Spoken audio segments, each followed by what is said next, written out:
Many consider Super Mario World to be the pinnacle of 2D Mario and 2D platforming as a whole. Released back in 1992, this game transformed what the original NES Super Mario games strive so hard to be. The upgraded hardware of the Super Nintendo really did allow this game to bring the platforming genre to new heights, making it one of the best platformers that has ever been released. With that comes some amazing world designs that would set the foundation for future 2D Mario games. We are going to take a look at every single one of these worlds and find out which is the best of the best. Without further ado, let's do this. Number 9, Chocolate Island. For this preceding the final world, I found Chocolate Island to be quite uninspired compared to the other worlds. Many of the themes in this world were ripped straight from elsewhere, making this world feel sort of underwhelming in comparison to everything else. Only 2 or 3 levels even have the chocolate aesthetic with the brown ground texture and semi-solid platforms. So can you even call this Chocolate Island? A new enemy was introduced in this world, the Dino Rhino. However, it is literally just a bigger wreck seen in the first world, but turns into a torch that spits fire. Sure, that sounds cool and all, but when you can just jump past after you hit them once,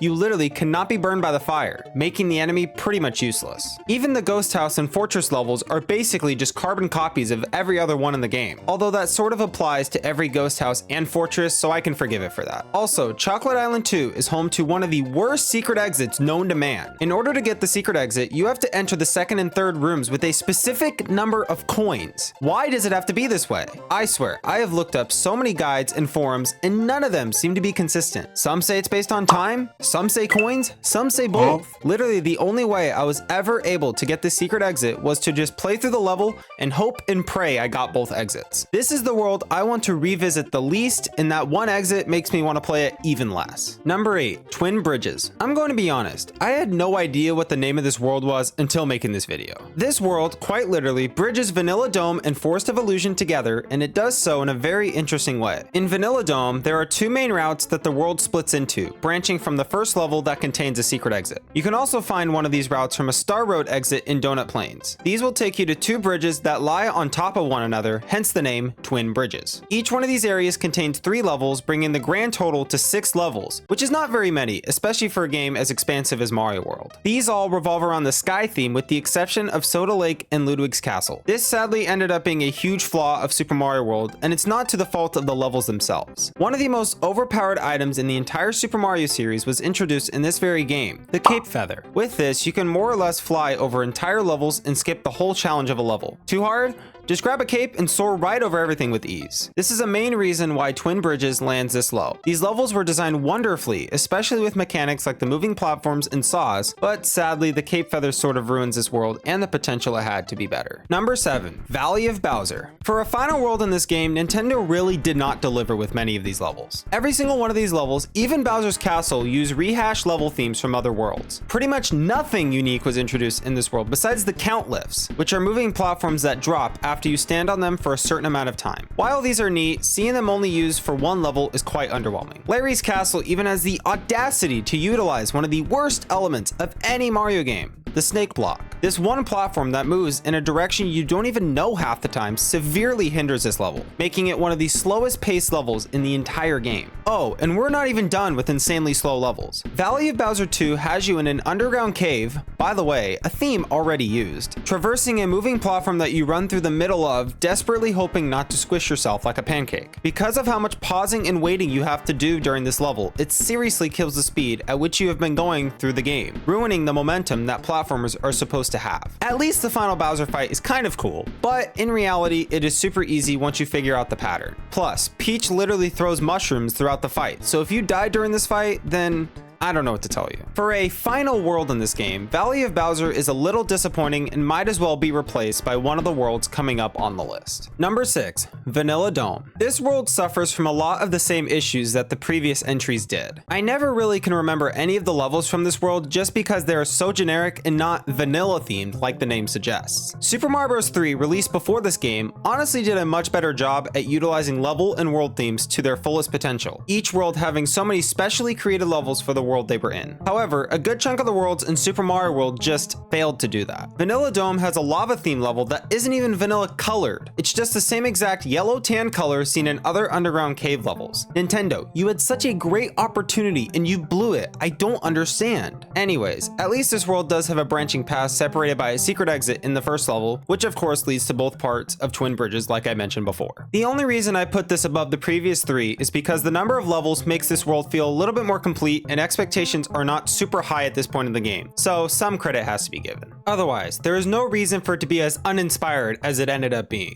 Number 5, Special World. At this point in the game, you will have either just sped your way through Star Road or have defeated Final Bowser and won a bigger challenge. And oh boy, does this world really deliver. With level names like Gnarly, Outrageous, and Tubular. These levels sure sound fun, don't they? Well, they are fun, but insanely challenging, and even unfair at times. However, unlike a game like Lost levels where the game just absolutely wants to murder you, at least these levels give you some sort of a chance for glory as you venture through them. Sure, Tubular with its annoyingly placed P-Balloon power-ups and constant baseballs being thrown at you can be rage-inducing. However, every time you die, you feel like you learn something new. You eventually figure out all the patterns and can pass the level with relative ease. One level that is sure to give you a hard time, however, is Mondo. In this level, you have to traverse moving water currents that are against you while avoiding things like jumping Cheep Cheeps, flying Hammer Bros, and the like. Again, the levels are super hard, but for a final challenge, I believe them to be at least fair enough without being unbearable. Plus, the reward you receive in the end is beautiful, assuming you completed all exits up to this point, where you get to see the map completely transformed into an autumn theme, which in my opinion looks absolutely stunning. Special is where the worlds start to be at bare minimum good, and this is a very solid world despite the challenge. Number 4, Star Road. This world takes the term secret exit to a whole different level. Instead of just beating the level normally and then the secret branching too past that way, this world literally tells you, oh yeah, you need the secret exit. In order to advance along the star-shaped landmass, you must find the secret exit in every single level. If you beat the level normally, you will be left with quite literally nothing. Because this world serves as a gateway to many of the other worlds, a specific level theme was not taken into account. You have water,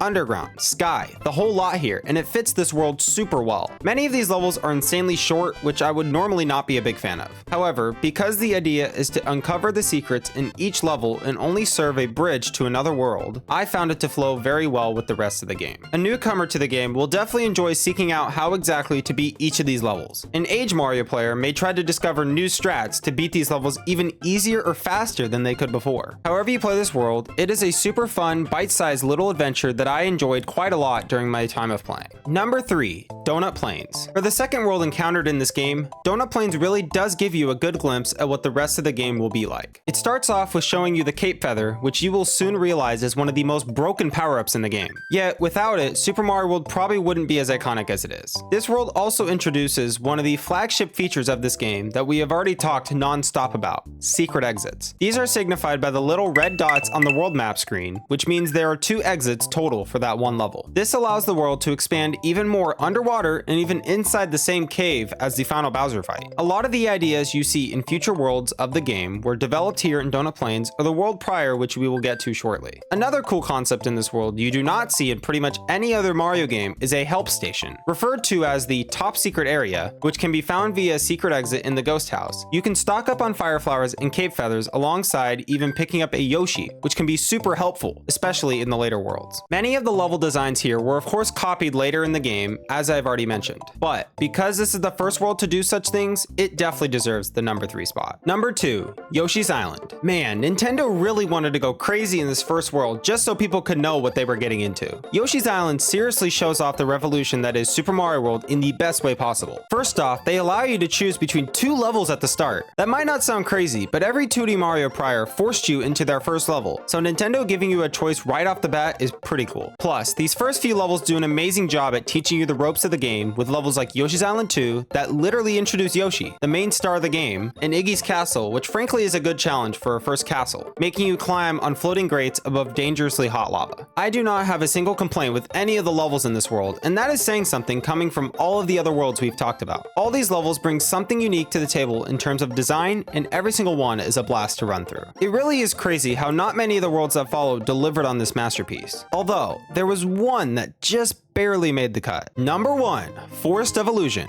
I can already hear you down in the comments, "This world stinks, I get lost so easily, oh my gosh, how could you put it this high?" Okay, Hear me out for a second. You know how I said that Star Road makes you find secret exits of every level? Well, Forest Evolution takes that concept and does something super unique with it. When you beat a level normally, it could take you to another level, unlock a different area, or just loop you back to where you were. This level of confusion, while annoying at first, makes for one of the most innovative concepts never seen in any Mario game going forward. Maybe in little ways, sure, but not like this. Plus, get this, the levels are actually forest themed. Oh my gosh, Nintendo finally understood and actually stuck to a theme for the entirety of this world. It is insane to me how they go this entire game without doing something that so many games have already done. I mean, sure, world themes aren't everything. However, it makes the game feel so much more alive as you are going through because the levels blend together instead of being a cookie cutter, jumbled together set of levels. I know this is probably the hottest take ever, but Forest of Illusion will always have a special place in my heart, and no one can change my mind on it.